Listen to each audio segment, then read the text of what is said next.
Boa noite a todas e todos. Meu nome é Maju Mansur. Eu estou aqui para apresentar esse festival maravilhoso que é o CRI como uma Garota. E agora o nosso próximo painel é a terapia coletiva. Eu vou pedir uma salva de palmas para as maravilhosas manas Marina, do Sampa Talks, Johanna, Clara Verbuck, Preta Ferreira e Maria Buzo. Por favor, meninas, fiquem à vontade.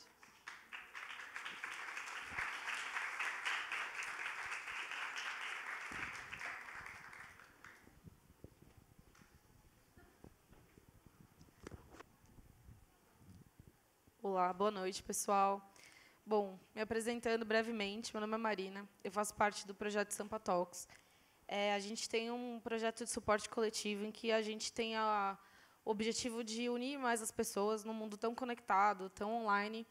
A gente faz uma ação na Paulista, aos domingos, que é fechada, com cadeirinhas de praia, em que a gente senta e escuta relatos das pessoas, né? Estranhos sentam para conversar. E lá é mais abrangente, pode falar sobre o que quiser. E deu a ideia da gente fazer também um painel, mais ou menos nesse formato, que a gente escolhe um tema para debater. E mesmo quando a gente escolhe temas super diferentes, por exemplo, o nosso último foi LGBT nos tempos atuais. Tudo leva à saúde mental. E foi por isso que hoje a gente está aqui. Fomos convidados para esse evento maravilhoso para falar um pouquinho sobre a saúde mental dentro aqui da carreira das meninas que são artistas, ativistas, e vamos conversar um pouquinho. Eu vou pedir para vocês se apresentarem e falarem um pouquinho da história de vocês. Meu nome é Johanna, eu tenho 25 anos, nasci no Rio Grande do Norte, Mossoró, vim para São Paulo, na verdade fui para São José, vim para São Paulo na sequência, enfim, várias cidades pela vida, estudei arquitetura no Brasil, estudei arquitetura na gringa, não a faculdade inteira, vim para São Paulo de novo. E, enfim, decidi ser artista visual, que não tem nada a ver com tudo que eu fiz na minha vida. E, por conta de várias crises mentais, crise de ansiedade, crise do pânico, que eu me sentia que eu não me encaixava no meio de trabalho comum, convencional, de entrar no escritório todo dia. Que hora que entra no escritório? 8? 9? 9 da manhã. É esse horário, 10, e saía 5, e ter o horário de almoço eu odiava, o lance de bater cartão, então eu comecei a ficar louca, eu falava, meu Deus, não é possível que eu não me encaixo nisso, tem alguma coisa errada comigo, eu me culpava, blá, blá. Enfim, crises e crises e crises, depois eu estou aqui falando sobre saúde mental, o que não faz sentido nenhum, teoricamente, mas faz sentido, estamos aqui.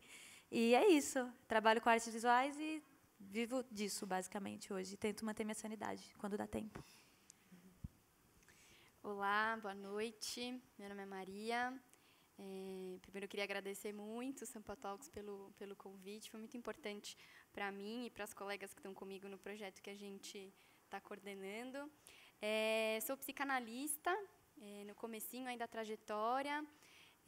Tenho já um percurso pela saúde mental, tanto de experiências da universidade quanto em aprimoramento. E justamente nessa experiência de saúde mental foi onde eu conheci duas colegas, a Fabi está aqui, a Dana infelizmente não pôde vir. E num dos grupos que a gente participava, um deles era intitulado Grupo das Mulheres, né? E a gente queria justamente poder escutar e suscitar o que é que o encontro entre mulheres poderia fazer surgir a partir da experiência de cada uma com o seu feminino, com a sua história, com a sua trajetória, e todas dentro da mesma cultura, né? Então, dentro dessa coisa singular e dessa coisa mais social, o que a gente escutava aí. Então, dessa experiência que a gente teve, infelizmente, o aprimoramento acabou, a Dana também não está mais na instituição, a Fabi também o estágio terminou, mas alguma coisa ficou na gente, se perpetuou, e a gente começou a estruturar um trabalho, e hoje a gente tem um projeto estruturado. Ele ainda não acontece, nós estamos em busca de lugares para ele acontecer, que se trata de atender pessoas que queiram falar sobre a experiência do feminino no nosso tempo, porque a gente entende que a psicanálise, isso é uma fala de um grande psicanalista, do Dunker, né, Fabi, do espírito do tempo, né? O analista precisa entender o espírito do seu tempo, né? E a gente entende que o feminismo traz contribuições para a gente poder pensar a psicanálise, e a psicanálise também traz contribuições para a gente apontar e poder fazer do nosso discurso feminista um discurso que consiga nos mobilizar para ser potente, não ser absoluta e nem total, mas poder trabalhar a potência de cada uma. Então, nessa articulação entre feminismo e psicanálise, a gente estruturou esse projeto e depois a gente pode... eu estou falando a gente porque eu estou aqui. É difícil pensar o projeto, falar do projeto sozinha, porque a gente constituiu como grupo, e se trata de um grupo que atende mulheres, né? Mulheres ou homens, enfim, pessoas que queiram falar sobre essa questão. E aí, mais para frente, a gente vai conversando. Acho que é isso. Meu nome é Clara Verbuck, eu sou escritora. Comecei a minha trajetória na internet em 98, com um modelo de 14400. E, desde então, eu percebi que o tratamento dado às coisas que eu escrevia era muito diferente ao tratamento dado aos homens, porque eu comecei num fanzine, que tem alguns caras que hoje são grandes escritores, tipo Daniel Galera, Daniel Pelizari, mas só eu era atacada, né? E alguns anos, isso começou em 98, e em 2002 eu lancei meu primeiro livro, chamado Máquina de Pinball. E eu gostava de autores que falavam de sexo, de liberdade, de putaria, de bebida, enfim, buscas por identidade e liberdade. E eu achei que eu podia fazer também. Que surpresa foi quando eu descobri, quando saiu o meu livro, que não é a mesma coisa uma mulher falar disso e um homem falar disso. Primeiramente, confundem o personagem com o artista. Especialmente quando você é uma mulher. Quando você é um homem e usa a sua vida como matéria-prima, coisa que todo artista faz, né? Não tem problema. Ele pode até ser um gênio aclamado por conseguir transformar sua própria vida em matéria-prima. Quando é mulher, é quase como se a gente não conseguisse criar. Tem um tom de diário, um tom confessional. Eu nunca ouvi ninguém falar que o Bukowski tem um tom confessional. Porém, ele usa a vida dele como matéria-prima muito, muito descaradamente. E aí, isso em 2002, né? Eu tinha um blog também, e foi quando eu comecei a receber alguns ataques. E, gente, eu nem militava ainda. Só o fato de eu ser mulher e falar fora da caixinha dos assuntos que decidiram que eram, né, pertinentes às mulheres, já incomodava. Quando eu comecei a escrever sobre feminismo, então, minha vida virou um inferno. Eu tive um dos primeiros blogs feministas dessa nova leva, assim, na Carta Capital. E depois eu fiz um site chamado Lugar de Mulher, com mais 2 amigas. E teve pontos maravilhosos, positivos, porque é isso, quando uma mulher fala, várias outras se identificam, né, com as situações e acaba se formando um diálogo, a gente não se sente tão sozinha nas coisas que a gente passa, e a gente acaba descobrindo que é tudo muito parecido, né, que as estruturas patriarcais, a estrutura patriarcal, tem várias, né, estruturas, tem várias intersecções aí, acabam afetando as pessoas de forma muito parecida. E eu sou feminista, eu escrevo sobre feminismo, eu voltei para a Carta Capital agora, tenho um blog na Marie Claire, publiquei meu 8º livro esse ano, um livro infantil, e tenho meu último livro adulto, dá para chamar de adulto assim? Dá, porque tem muita putaria e criança não deve ler. Então, eu trouxe alguns aqui para vender hoje também. E essa coisa de se expor nas redes, porque, assim, mulher não é criada para falar, mulher é criada para calar, né? Então, quantas vezes a gente pede desculpa quando levanta a mão para falar? Quantas vezes aqui, quando a gente abre para perguntas, você quer fazer a pergunta, mas não faz, porque acha que vai ser impertinente, que não vai ser, que vão te achar burra, que vai ser uma pergunta idiota. Então, assim, e aí tem uma outra coisa também. Conversando com pessoas do mercado editorial, eu descobri que as mulheres mandam menos originais de livros para as editoras do que os homens. Antes eu achava, você vai na livraria, tem assim, mas uma maioria esmagadora de livros de homem, né? Isso está mudando agora um pouco, mas eu primeiro pensava, o mercado editorial é misógino, não que ele não seja. Isso é um outro assunto, mas eu descobri que o problema é anterior a isso. O problema é que as mulheres não chegam nem a mandar os originais para a editora, porque acham que está ruim, que não merece, porque tem medo de se expor, porque escrever é se expor. Escrever é se expor, falar é se expor. E aí eu criei uma oficina só para mulheres, de escrita criativa, que é justamente para destravar isso. E eu fico impressionada com a quantidade de mulheres que chegam lá e dizem: eu escrevo, eu gostaria de escrever. Mas já escreveu alguma coisa? Sim, tenho 3 livros engavetados. Eu digo, pô, então você é escritora, cara. Né? E essa coisa de querer que a gente cale impede muitas mulheres de escrever, de botar para fora a sua produção, né, artística. Então, eu criei essa oficina para todas as mulheres. Eu espero muito poder, um dia, fazer essa oficina de graça, sempre, para que mais mulheres escrevam e que a nossa voz tome conta do mundo.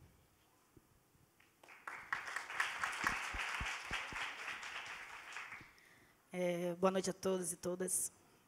Eu sou Preta Ferreira, eu sou liderança do MSTC, Movimento Sem Teto do Centro, sou atriz e cantora. Então, eu posso falar da saúde mental dentro das ocupações que eu lidero, quanto da saúde mental no audiovisual, que é uma coisa assim, que está ligada aos meus 2 mundos. Assim. Dentro do MSTC, a gente percebeu que as mulheres eram muito oprimidas e que elas, uma delas até tentou suicídio, e a gente internou ela por 2 vezes, e na terceira ela ficou de vez, assim, porque era muito oprimida pelo marido, não tinha com quem conversar. Então, dentro das ocupações, a gente arrumou vários parceiros, psicólogos, e aí começamos a fazer rodas de conversa com essas mulheres para entender o porquê. E também era uma coisa que era de difícil acesso, né? Já não tinha acesso à moradia, como que ia ter acesso a um psicólogo? Então, o movimento ele acaba abrangendo isso. E, às vezes, as pessoas me perguntam, Preta, o que você é hoje? Hoje eu sou psicóloga. Então, cada dia eu tenho uma função dentro do movimento. E a gente acaba fazendo também esse tipo de trabalho, né? A gente estava falando hoje que um oi pode salvar uma vida. Você não precisa conhecer a pessoa para você conversar com ela, para você identificar um problema. Então, começa a partir daí. E dentro do audiovisual é aquela coisa do homem branco, cis, macho, alfa, né? O que manda na porra toda. Diz, que não manda porra nenhuma. Quem manda somos nós. E aí, dentro do audiovisual tem aquela opressão masculina, né? Só comigo não, que já logo meu bocão, que eu não nasci para guardar dinheiro, imagine palavra. E aí, esse é o meu trabalho dentro dessas 2 áreas, né? Tipo, principalmente, eu atuo muito forte no MSTC, no Movimento Sem Teto, e é bem preocupante, é bem alarmante, e a saúde mental está atingindo crianças também, então a gente tem que ficar bem atentos, assim, porque pode acontecer comigo, com você, como já acontece, né? Então, acho que cabe a nós, que já está com a saúde mental mais avançada, assim, tipo, já está bulando esse sistema aí. Então, cabe a nós estar protegendo essas pessoas e dialogando mais, né? Vamos falar, gente. Tem que abrir a boca. Legal, obrigada. E, assim... Deixa eu só falar uma coisinha. Eu ouvi de uma pessoa muito próxima uma coisa esses dias que me magoou muito. Era uma pessoa em depressão, se recusando a procurar ajuda, pois era homem, e homens têm mais dificuldade, porque eles têm que ser machos, e a masculinidade tóxica não permite que eles procurem ajuda, né? E ele virou para mim e falou, com todas as palavras, depressão é coisa de rico. Não é. Não é. Depressão é uma doença dos nossos tempos, depressão, ansiedade, pânico, todas essas coisas que, às vezes, né, a gente nem sabe identificar. Está em tudo que é lugar. Está em tudo que é lugar, está em todo mundo. É claro que afeta mais as pessoas em situação de vulnerabilidade. Então, eu acho que é um absurdo uma pessoa falar isso. E caso alguém tenha esse pensamento aqui, por favor, atente-se, que não é por aí. Se eu puder também, antes de continuar. Não, claro, na verdade, vamos levando. Eu só ia pedir para vocês, como artistas e ativistas da causa feminista, como que fica a saúde mental? Eu queria que vocês falassem do pessoal tanto quanto outros exemplos também. Vamos eu acho conversando. que dá até para responder isso e encaixar com o que eu ia citar, porque eu acabei me apresentando, mas eu não falei muito do que eu trabalhava. E eu faço arte, eu pinto tela, faço instalação, exposição, sou artista visual, mas eu também trabalho com workshop. E o engraçado é que no meu workshop eu faço uma parte tanto teórica quanto a parte prática. E na parte teórica, além de eu falar pelos cotovelos, eu escuto bastante o que a galera tem de dúvida e de pergunta. E ano passado, foi em foi em setembro, na verdade, decidi fazer um workshop em parceria com a ONG, que a gente foi para a Praça da Luz e fez workshop direto com 7 mulheres que trabalhavam com... Elas eram, na verdade, escravas sexuais. Elas tinham uma dívida com o cafetão e elas faziam esse trabalho para poder conseguir pagar a conta. E, assim, foi assustador, porque eu percebi que, primeiro, tinha um obstáculo, que elas não queriam falar que tinha algum problema com elas, e a arte acabou virou uma sessão de arte-terapia, no final das contas, e acabou virando uma forma de escape para elas, uma fuga delas da realidade, e elas começaram a colocar dentro da tela aquilo que eram os maiores medos delas.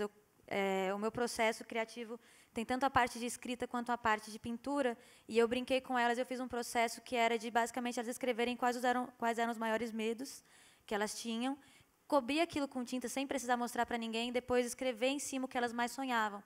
E de todas as meninas que estavam lá, não eram muitas, porque eram as que estavam em parceria com essa ONG há mais tempo, eram 8 mulheres, e todas trabalhavam na luz a vida inteira. Então, pensa assim, não eram mulheres de 25 anos, eram mulheres de 45, de 60 anos, que sempre foram prostitutas. Tinha uma tinha 11 anos de idade e foi trabalhar na luz, e desde então ela não saiu. Sabe, assim, elas não eram esteticamente aceitáveis, elas não, de acordo com o padrão estético que está aqui fora, tá, gente? Não necessariamente que a gente acha que é certo.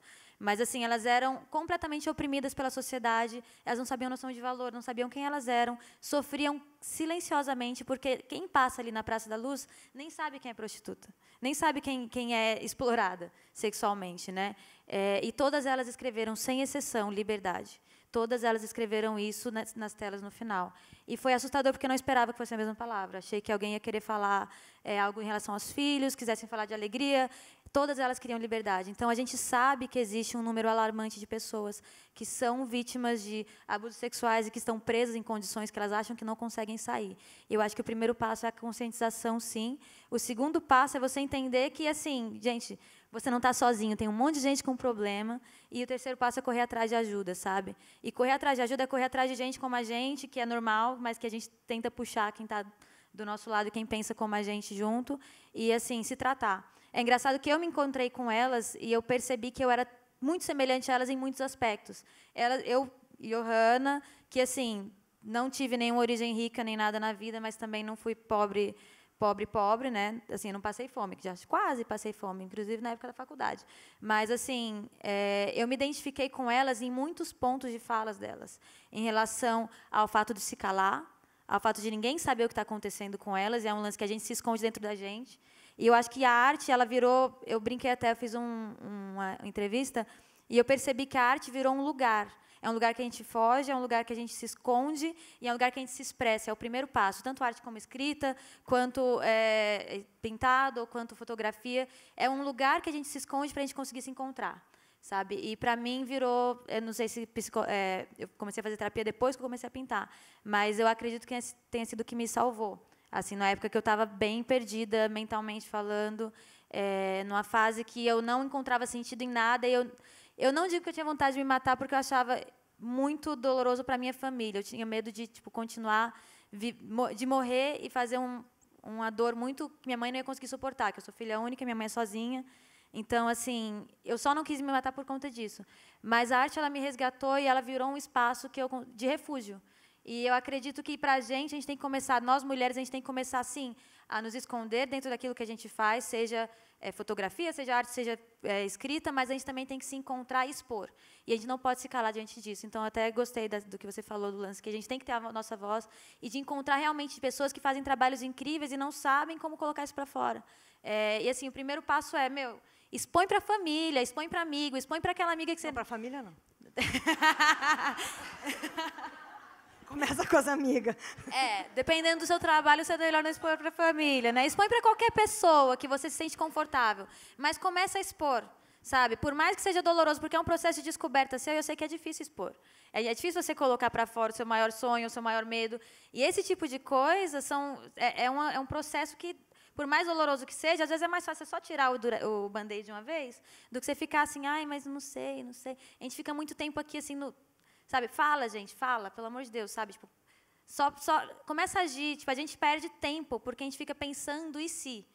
Sabe? A gente tem que começar a agir, por mais que a gente não ache que está preparado o suficiente para fazer isso. Porque a preparação, ela acontece no caminho. Tipo, enquanto você faz, que você percebe, sabe? Eu vou comentar, né? Acho que vocês três colocaram, e eu também me encontro muito nessa questão de fala, tanto por ter escolhido uma profissão que se pauta na escuta e também por, há algum tempo, passar por processo de análise e ver o efeito que tem a gente se responsabilizar pela nossa fala, né? Então, vou até colocar, Johanna, uma provocação aqui, porque você foi falando da arte como um refúgio, né? E aí eu fiquei pensando, mas um refúgio na medida em que você estava ali lidando com a sua questão.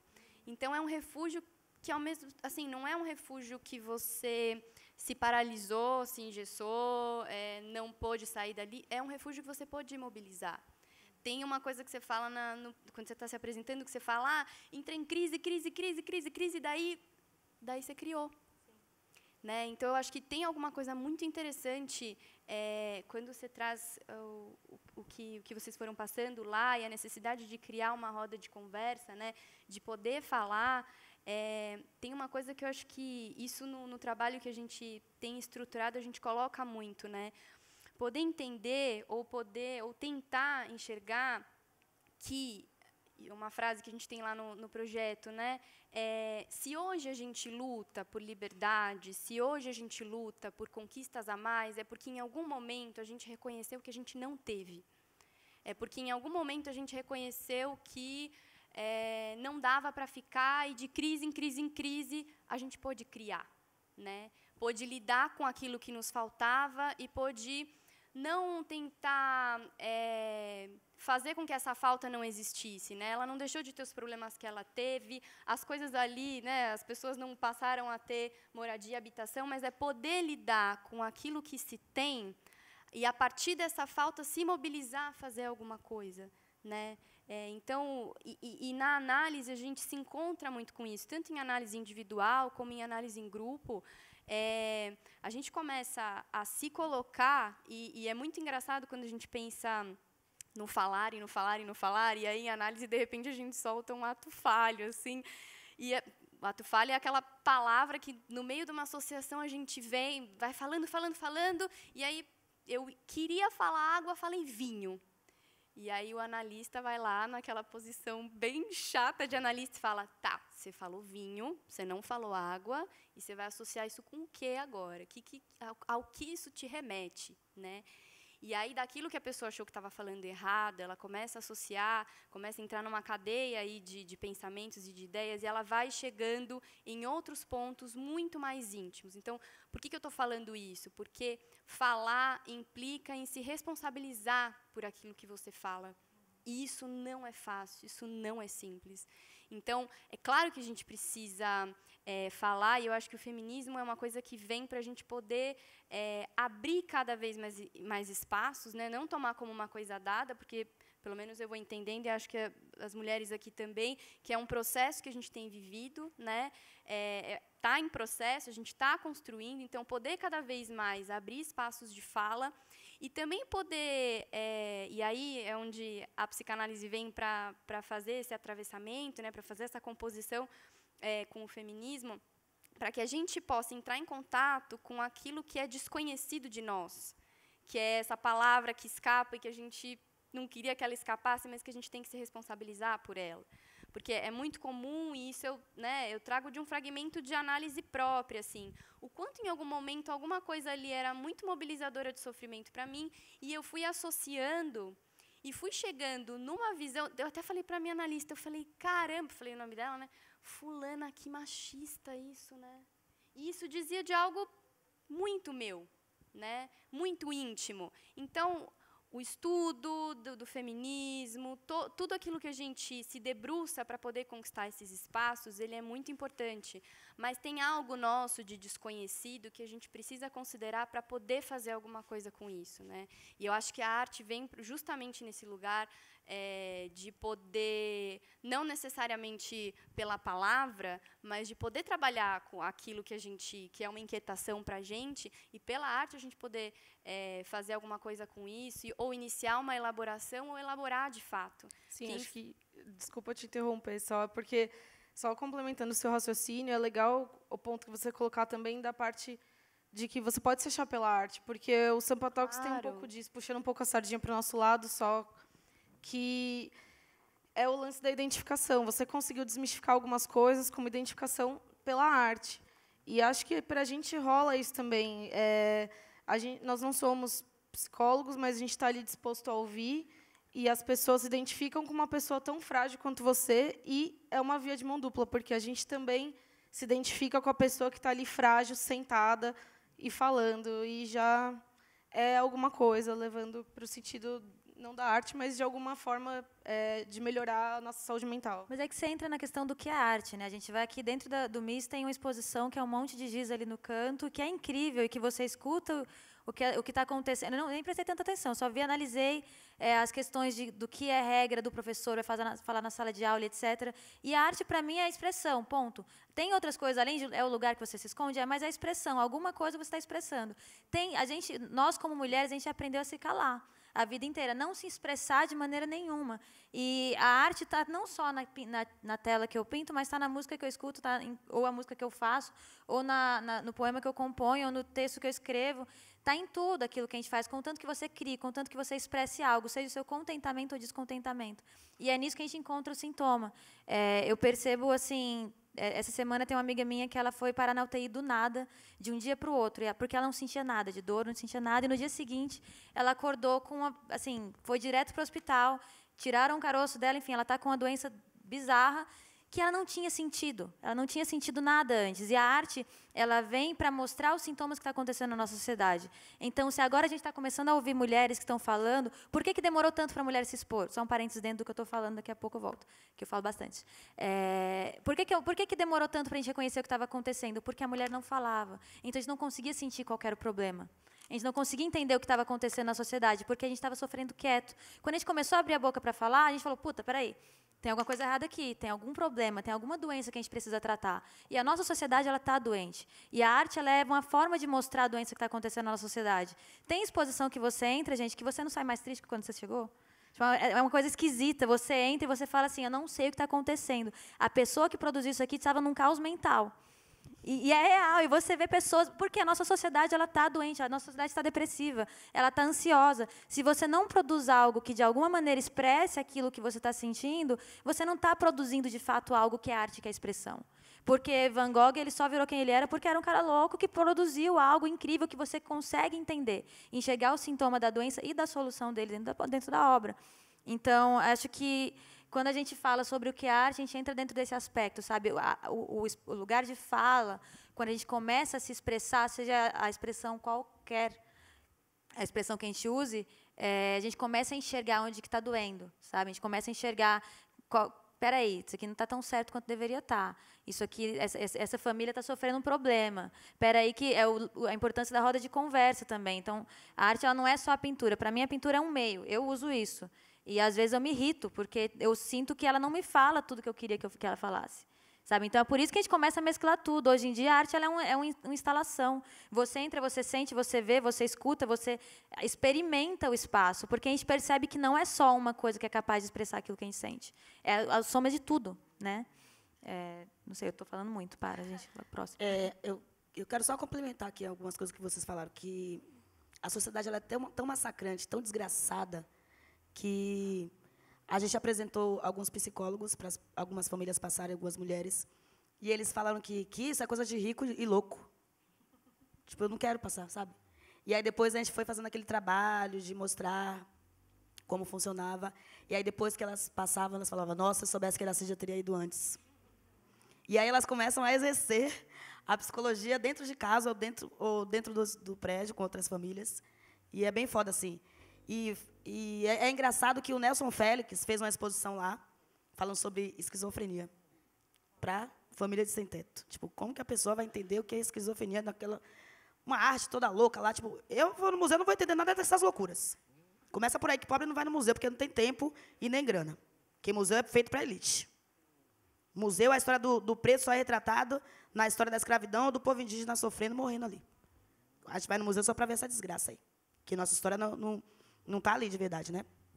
Então, é preciso tomar cuidado com a arte também. É preciso tomar cuidado com o que se apresenta. Muito cuidado, porque isso pode ocasionar outras preocupações.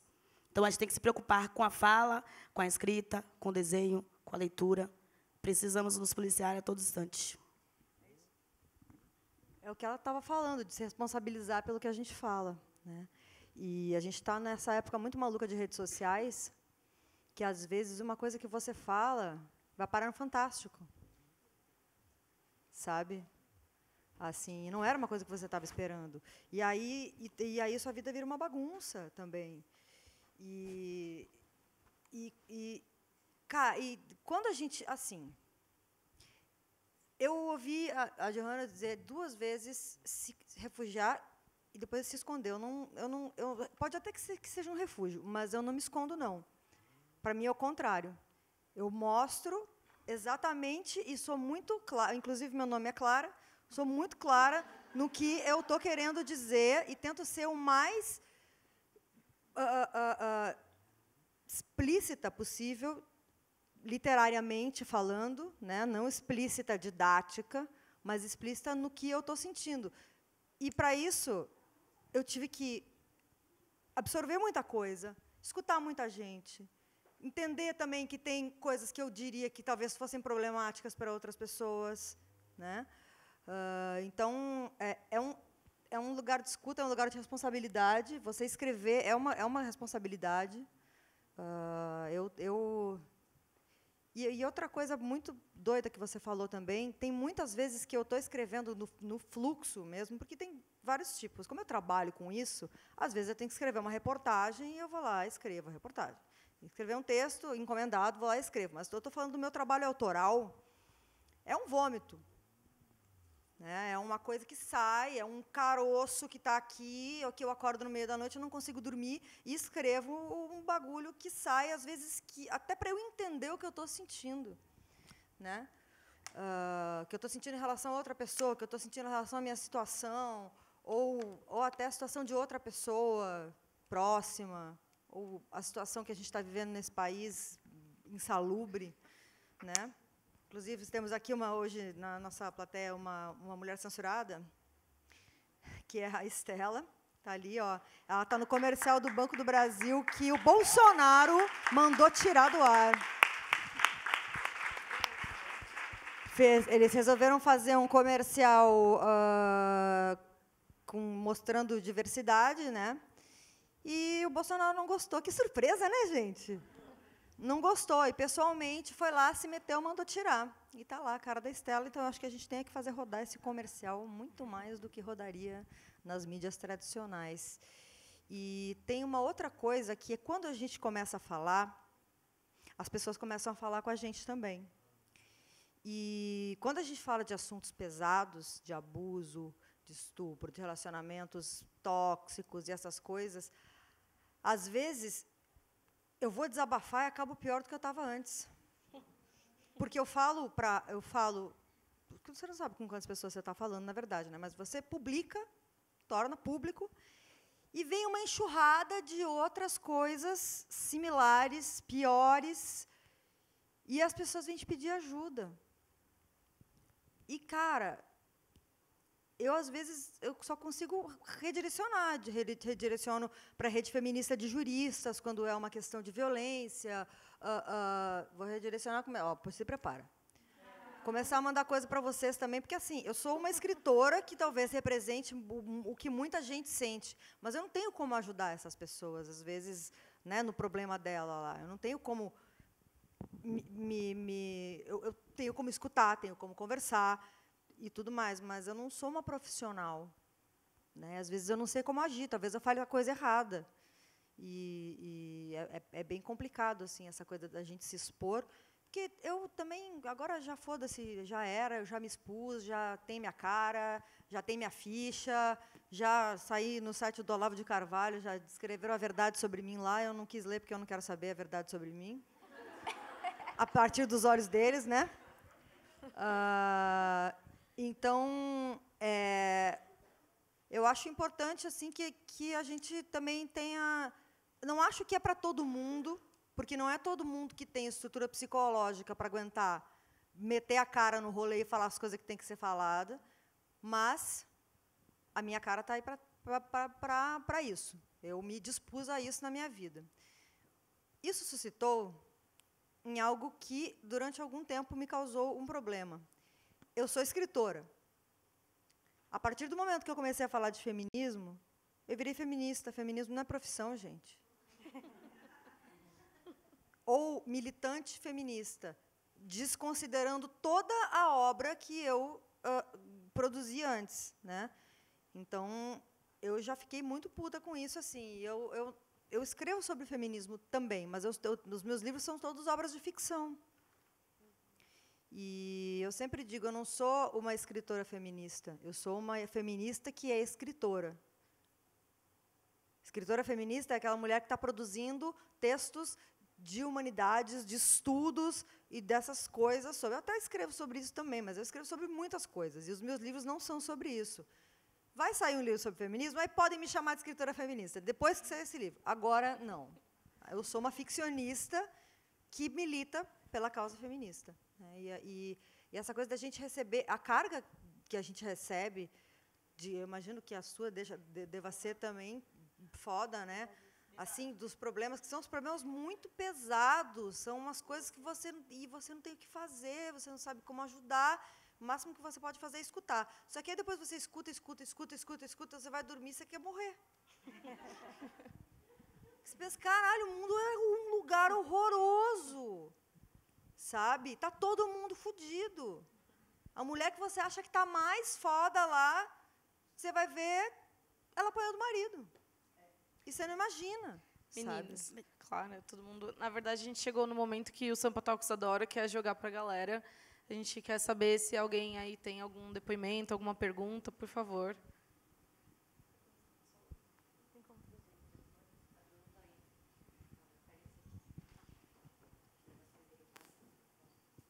Boa noite, gente, tudo bem? Meu nome é Paula. Eu estudei em uma universidade federal e lá em 2016, 2017, mais ou menos, começou a rolar um movimento na faculdade, acho que no Brasil inteiro, de expor os homens que são machistas e que fizeram alguma coisa com as mulheres e tudo mais. E aí, na universidade, a gente começou a fazer cartazes dentro dos banheiros femininos com as exposições desses homens, dos meninos da própria faculdade. E era massacrante e muito absurdo olhar naqueles cartazes com os nomes deles e alguns depoimentos das meninas, e várias em volta escrevendo assim, que talvez tivessem ficado com esse mesmo menino, sei lá. Assim, eu também, eu também, eu também, eu também. Vários para o mesmo nome daquele mesmo menino. Então, foi uma coisa que chocou muito a mim, muito a todas elas. Rolou um movimento maior ainda, que daí a exposição foi a cara. As meninas leram um texto para a faculdade inteira.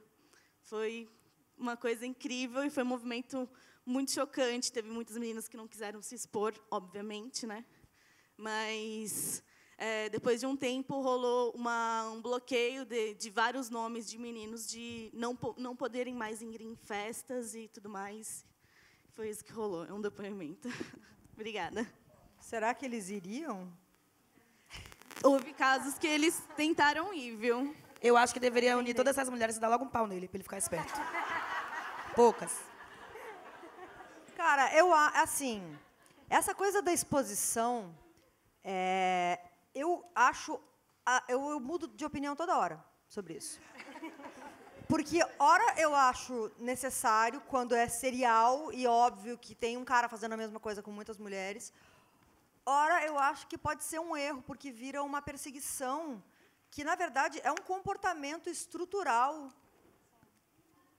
E que todos os amiguinhos ali provavelmente já fizeram isso também. Então, é muito foda, cara, porque também, no que vai mudar a estrutura quando a gente expõe um cara? Podemos dar um pau nele, eu acho mais fácil. Entendeu? Eu acho. Porque, assim, é perigoso também, porque a gente pensa... Eu fico imaginando, porque daí, quando fala em exposição, tem vários outros tipos de exposição, não é só exposição de machismo. Então, já rolou, quantas vezes já não aconteceu de acusarem... Aí, é foda isso, cara. Mas de acusarem uma pessoa que era parecida com a pessoa, porque viram uma pessoa fazendo a pessoa ser linchada e não fez nada. Ou mesmo, quando fez, não sei se é esse o caminho, entendeu? Então, eu fico bem confusa com essa coisa da exposição. Porque os caras são ensinados a ser escrotos, né? Eles são criados para isso. Assim como a gente é ensinada a calar, a guardar, a não falar, a aguentar, eles são criados para ser escroto, para ser garanhão, para ser comedor, para expor o que eles fazem com as mulheres para os outros amigos, para ter validação no grupo de amigos. Então, é um problema, mas é um problema deles, né, gente? Eles tinham que resolver esse problema aí. Eu não quero ficar tendo que resolver o problema de homem, sabe? Eles têm que fazer os grupos de masculinidade tóxica deles lá e começar a se virar, porque eu não aguento mais. Ai, o que eu faço? Não sei, mano, se vira. Se vira, vocês, o problema é vocês são o problema. Né? Só que o problema afeta a gente, né? Foda. Mas Clara, tem uma coisa... como que é seu nome? Paula, tem uma coisa interessante que você traz, Paula, que eu também vim de uma universidade federal. Então, eu acho que tem um movimento na universidade que é muito interessante, que até quando a gente fazia uns estágios assim mais difíceis, que a gente ia para regiões um pouco mais complicadas, eu fiz um estágio num CAPS, e aí, assim... miséria total, assim, o empobrecimento é tão difícil que a gente não conseguia pensar clinicamente aquele caso, porque a gente tinha que discutir se ia ter pão no dia seguinte para eles poderem se alimentar nesse nível.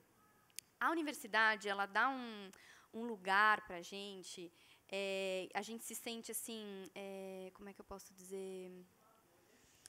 É dentro de uma bolha, mas, ao mesmo tempo, a gente se sente encorajado em poder fazer esse tipo de ação, né? E eu acho que... não sei nem se tem a ver muito com o tema, mas, assim, me veio aqui que eu acho que a gente tem que lutar muito pelo espaço da universidade. Sim. Porque é um espaço de criação e um espaço onde a gente tem contato com teorias, discordando, concordando, é um lugar onde a gente consegue produzir conhecimento.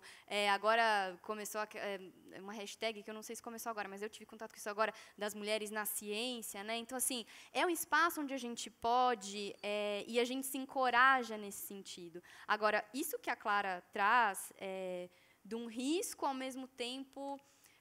de algum tipo de exposição necessária para tentar acessar isso que acontece, eu acho que fala também, Clara, de uma coisa que, às vezes, eu vejo algumas mulheres feministas, eu não sei se dá para a gente colocar dentro do feminismo isso, mas eu vejo algumas mulheres que se dizem feministas com um discurso de uma exclusão do homem, que eu não sei se é bem por aí.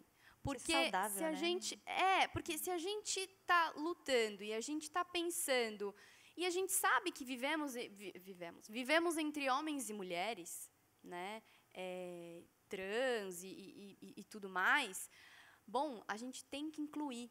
Se a gente fizer um movimento de exclusão, a gente só está reproduzindo, por exemplo, essa lógica que a gente está tentando lutar contra, né? Então, assim, é isso. A gente tem que, sim, lutar pelos nossos direitos, a gente tem que pensar sobre as nossas possibilidades, a ampliação dos espaços que a gente ocupa, o que das nossas questões muito íntimas estão ali, sim, mas eu concordo que, às vezes, enche a paciência, mas a gente tem que incluir também os homens nesse processo. Claro que tem que incluir os homens nesse processo, eles têm que aprender. O difícil é eles ouvirem, né? Eles têm, mas, assim, não pode ser mais um fardo para nós, a gente já tem muito problema para ficar pegando o macho pela mão e tutelando e dizendo, olha só, não pode fazer isso aqui, porque... Gente, sinceramente, eu acho que os homens precisam ser reeducados, precisam passar por um processo, né, de reeducação mesmo, dessa masculinidade tóxica que ela está em todos os lugares da sociedade, em todos os lugares da sociedade. Mas eu não aguento mais o cara dizer, o que eu posso fazer? Cara, sabe o que você pode fazer? Lê todos os meus textos, que aí você vai saber o que fazer. Vai lá e compra todos os livros da coleção da Djamila, aí você vai saber o que fazer.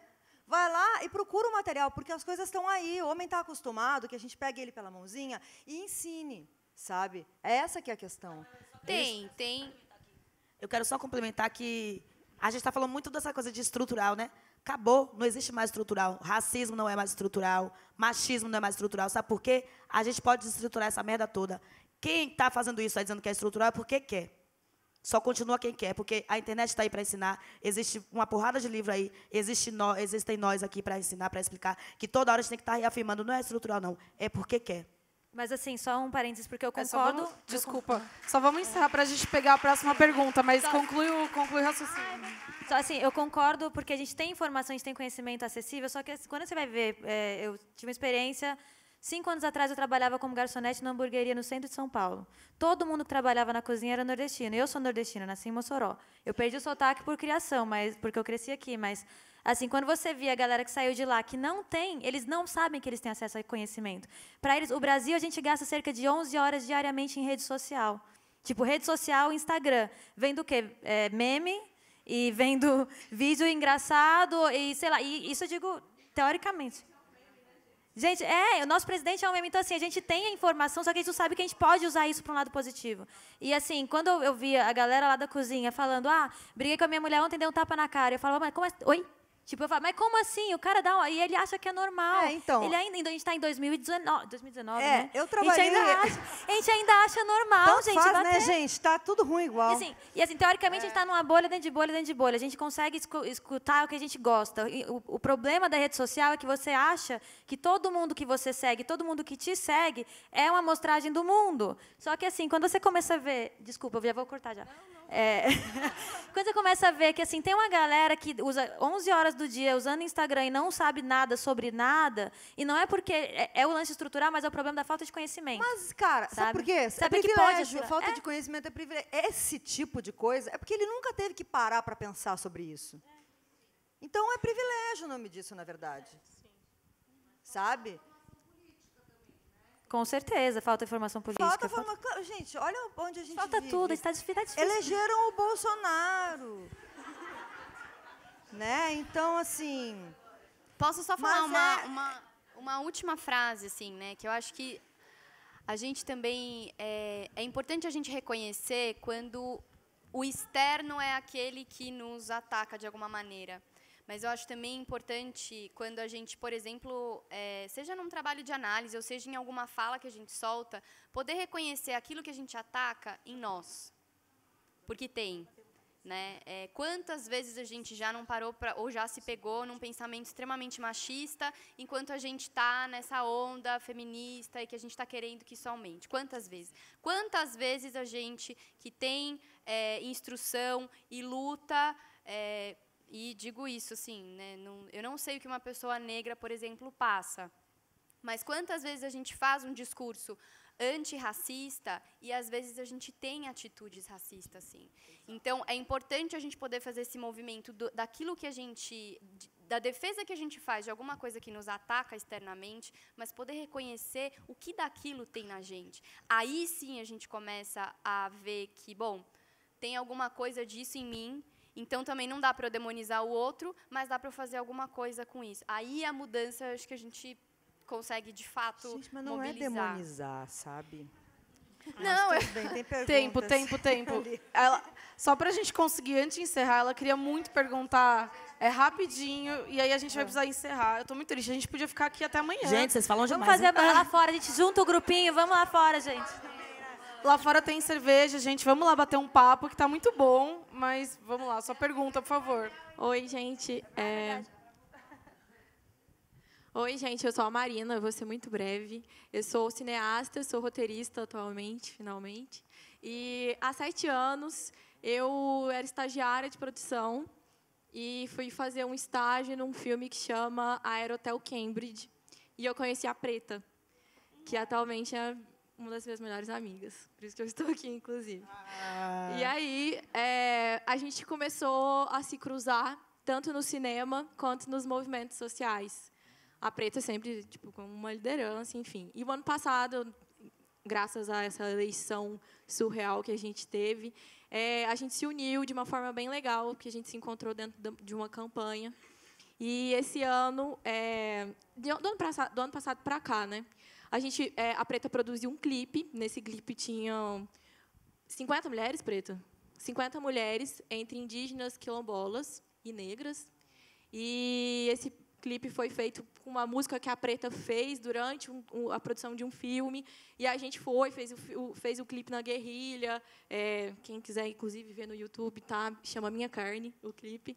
E, enfim, eu quero explicar, eu estou aqui para falar o quanto é importante a gente se fortalecer como amigas, como mulheres e no trabalho. Porque isso é um grande ato de fortalecimento mental. Eu vou explicar numa breve historinha que aconteceu esses dias, que foi uma pessoa indígena que participou do clipe, foi traída pelo marido indígena, ela mora numa tribo, e ela foi ficar hospedada na casa de uma das nossas manas do filme, estava mal, separando, e a Preta ligou, falou, vamos lá, a gente precisa de dar um apoio para ela. Chegamos lá, agitamos ela e fomos para um show. E aí chegamos no show, tal, não sei o quê. Voltando no show, estávamos eu, Preta, Sônia, Marcele, a minha irmã, e eu estava na frente no Uber, voltando do show, e fui assaltada, roubaram meu celular. E nessa história, assim, eu fui embora para minha casa, acordei no outro dia amuadíssima, muito triste, né, aquela white people problem. E a Preta estava dormindo lá em casa, e ela acordou e já chegou assim, você já viu? Olha para você ver. E quando a gente estava no carro, ela cumprimentou o motorista do Uber, que tinha chamado pelo meu aplicativo. E aí ela falou assim, você já viu? Um ex-traficante do PCC, uma índia, uma negra, uma patricinha, e uma pessoa assim que eu não sei o que você é, mas estava lá. E aí o seu celular foi roubado. Olha que doideira. Nem o líder do PCC eles estão respeitando mais, que não sei o quê. E começou a falar. E eu... Gente, assim, meus problemas sumiram, a gente foi atrás, foi comprar celular, foi olhar seguro, e foi não sei o quê. E aí eu parei e falei assim, quanto tempo a gente constrói a nossa amizade e fortalece uma na outra? A gente vai dar palestra, às vezes, nos movimentos, e aí a Preta pega, assim, para aquelas lideranças políticas que a gente já sabe nome, que saiu no jornal, para o bem e para o mal, e ela manda assim, gente, vamos ficar quietinho aí, porque eu estou precisando de falar.